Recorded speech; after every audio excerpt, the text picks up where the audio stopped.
Roma that came with them were contingents of the Ottoman armies. So that military connection was still there. When they showed up, the Europeans first of all thought that the Roma must be Turks. But then they realized, well, they don't look like Turks. They're not speaking Turkish. They're not Muslims. We're not sure what they are. Egyptians, something. But whatever they were considered to be, they were pretty quickly made slaves. And that's significant. That third migration into Europe became enslaved in Turkish-occupied Europe, which during that early period consisted of the principalities of Wallachia and Moldavia, which today is Romania, and they became slaves. We have documents, bills of sale for Romani slaves from the 1300s, and they were kept there. That slavery lasted until about 1860. Very long time, and it was pretty horrible slavery, and it hasn't been a part of the history books. But if you get my book, there's a chapter in there on it. But I have an earlier book that is out of print, but you can download it. The whole thing is digitized. You can download it off of the web. It's called The Pariah Syndrome, and it's a much more detailed study of that slavery.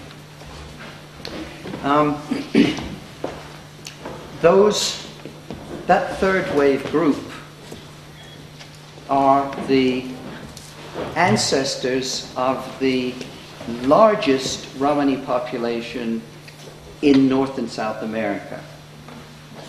When slavery was abolished in Europe at that time, there was a scramble to get away from slave-holding parts of Europe.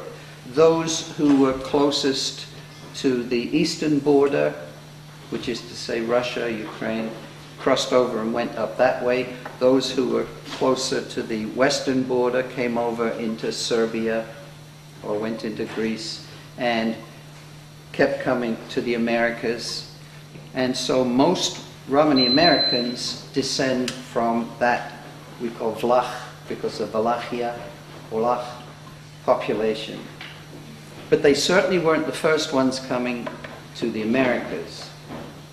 The earliest record we have of a Romani presence in America is of 3 Roma on Columbus's second voyage in 1498.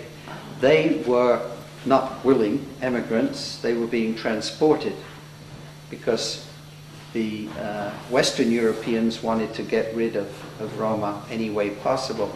In Eastern Europe there was slavery. In Western Europe there were the overseas colonies. And so Roma were being shipped off. And the history of Roma in North and South America is quite interesting. Being sent here by the English, the Scottish, the French, the Portuguese, the Spanish, the Dutch. Just goes on.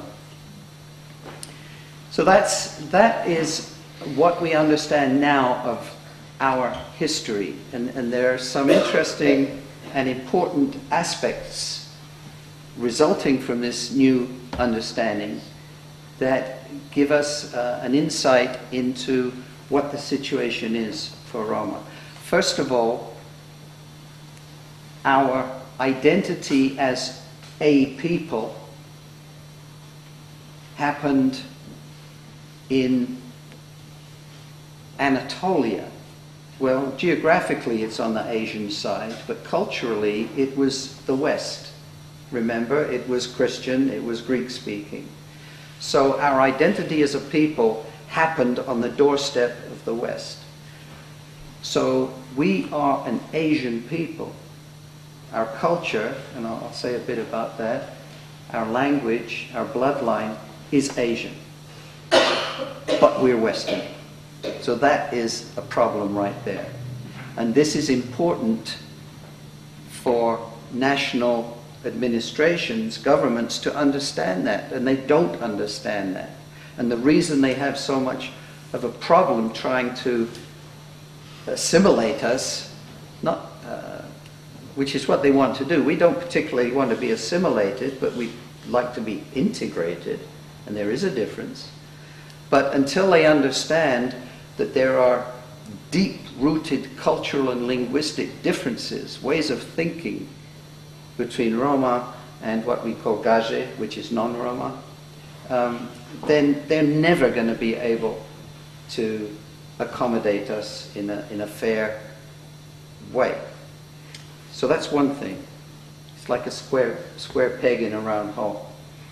The other thing is that as we were taking shape as a people, we were also splitting up and leaving. So we didn't complete the formation of our identity in one place and then start to move out. We started to leave as it was happening, which means that if we've got the first move into Europe happening, let's say in 1200 even, and the last one happening in 13 or 1400, that's a lot of time between, and if one group ends up in Russia and another one ends up in Spain, that's hundreds and hundreds of miles, and they've been apart for hundreds and hundreds of years. So we do not have a sense of one single identity. Some of us who are politically active want to see that, and we talk about unification. I used to talk about reunification, but that was idealistic. We cannot be reunified if we were never unified to start with. But we can certainly be unified. But before we can accomplish that, we have to know who we are and where we come from. And the fact is, most Roma still don't know that. And because we don't know it, we're not able to tell the non-Romani world exactly who we are, which allows them to play with our identity and call us whatever they want and transfer fantasy onto us. And that brings me back to where does all of this stuff come from, this gypsies, tramps, and heat, and so on. And to explain that, we have to go back to this same period of the Enlightenment, around the same time that this breakthrough happened with the Indian connection. This was also when the Industrial Revolution started. The Industrial Revolution rested on the invention of internal combustion engines, steam engines, and so on, which of course required fuel, coal, and put a lot of people out of work. And it created an underclass, a social underclass, agricultural, becoming urban, and so on. And Western countries began to change. They became, especially the cities, let's think of London, for example, in 1830, 1840, grim and dirty, kids being sent down coal mines, and there was a longing for a lost rural time. And you can get a picture of how bleak it was if you read Charles Dickens, for example. But if you look at the poetry and the art from that period, it's all shepherdesses and meadows and fields and so on. And the gypsies came to represent the children of nature who had not been affected by industrialization. At the same time that this sort of association was happening, racism was happening too. And that was the result of colonization overseas, the oppression of non-white populations by white populations, and the fear of race mixing, and the idea of pure races and mixed races, and the dangers of mixed race. Part of that danger was political too. There was a fear that if there were colonized people who had some white in them, they might get above their station and want to take over. That was a real fear. And so the idea of pure races and the pure gypsy, called the true Romani in the English tradition. And the true Romani was dark brown, black eyes, black hair, lived in a wagon, stole a chicken or two, ate nuts and berries, played a guitar, got into mischief a little bit, but really didn't do anything terrible. Sort of a lovable rogue, romantic, free, very free, free from 9 to 5 routine, free from hygiene, all right? Free from moral restrictions. All of this stuff was transferred to this image which was being bolstered in literature. And there are a couple of writers from this period, one in particular, somebody called George Borrow, wrote a number of books in the middle of the 1800s that reinforced this image of the true Romani. Of course, after all these centuries, there are no Roma anywhere in the world, and there's about 12 million of us, there are no Roma who are of unmixed Indian descent. No way. Which means all Roma are mixed. It's just a matter of how mixed. Most of the Romani population in the British Isles is mixed, especially, for one thing, the British Isles are separate from the rest of Europe, and so it's been sort of self-contained and mixed more with the local population, so there's more white in the Romani population, who actually are the Romani population. But the racist attitudes allowed the government and the church and so on to say, well, these people are not really gypsies. They're kind of half-breed mongrels, and we don't have to worry about them. The true gypsy lives out in the woods, and you never see him anyway, but he's the romantic character. And that's still there. This attitude is still there. And while this literary gypsy was taking shape, the actual Romani population didn't know it was happening. They didn't go to school. They didn't read and write. They weren't in a position to challenge it and say, no, that's not us. You've made up an image. This is who we really are. Nobody said that. And it's actually only now that we are doing that and saying, no, you cannot keep calling us what you call us, even today. This is insulting. You could say, well, it's just fun.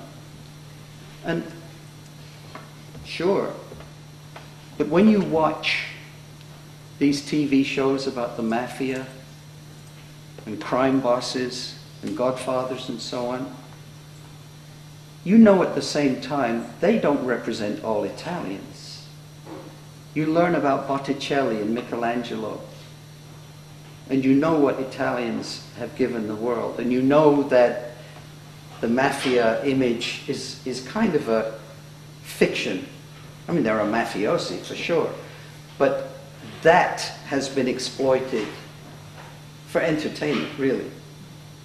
The difference is that people know about gypsies, they don't know so much about Roma.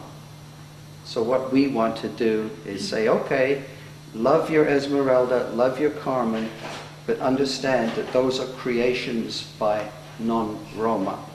They are not us. And if you want to know about us, now's your chance to ask some questions, which is a good segue. So if you have some questions, you could ask me about the culture, because I haven't said much about that. Yeah? You said that the Roma came up with the Turks as soldiers, and they were taken, then they went into slavery. How did that occur?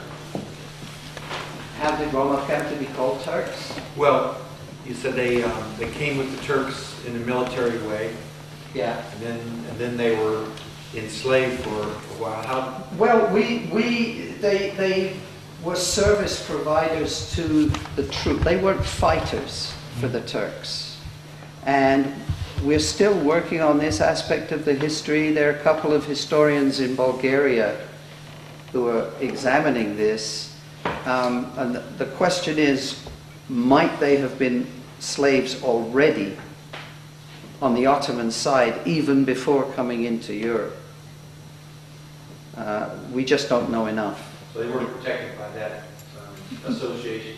No. But what's interesting is that the Romnichal Romanis, that is to say, the Romani population in this country who've come here from Britain, and it's a big population, and in fact, a representative will be here on the 5th of May, which is Mario. You'll have to come and listen to him, Mario Williams. The Romnichal word for the Vlach Romanis here is Turks. It's a misnomer, but that's the common word used for them. Yeah. Well, you want to talk about the culture? Yeah. I want to hear it. One of the reasons for the barrier between us and y'all is cultural. And it's traceable to India, and it has to do with this notion of ritual purity and ritual pollution. And a lot of books say we don't have a religion. Or if they want to talk about our religion, they say, well, some are Muslims, some are Orthodox Christians, some are Catholics, and so on. But those are all religions picked up from outside.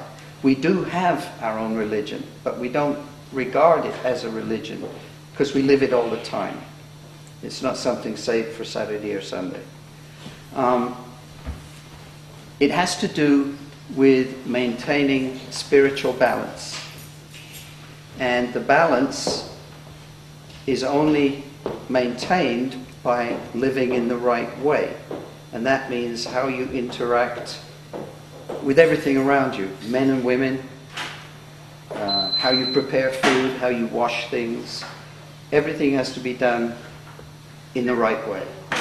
And it gets quite complicated. You could have 3 different bowls for washing 3 different types of things: clothes, food, bed sheets, and so on.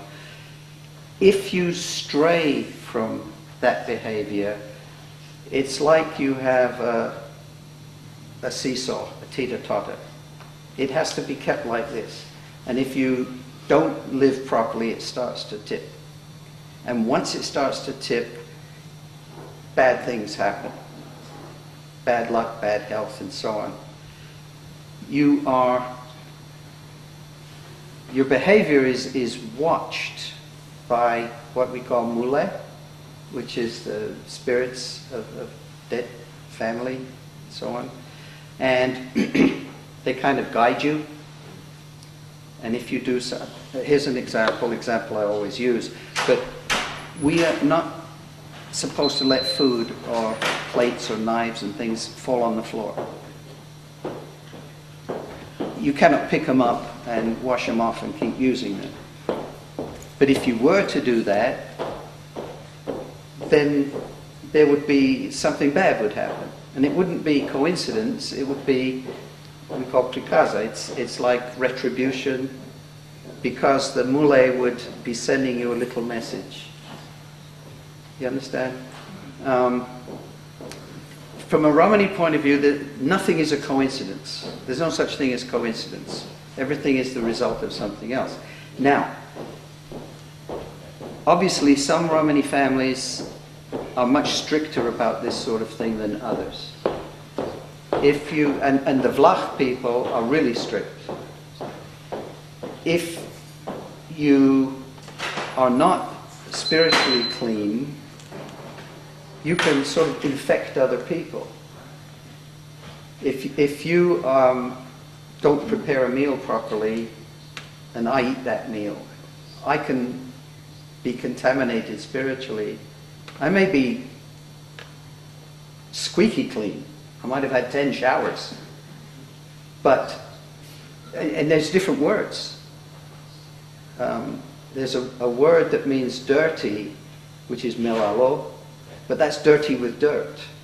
There's a word that means dirty spiritually, which, there are different words, but machadi, machado, maime, different words like that.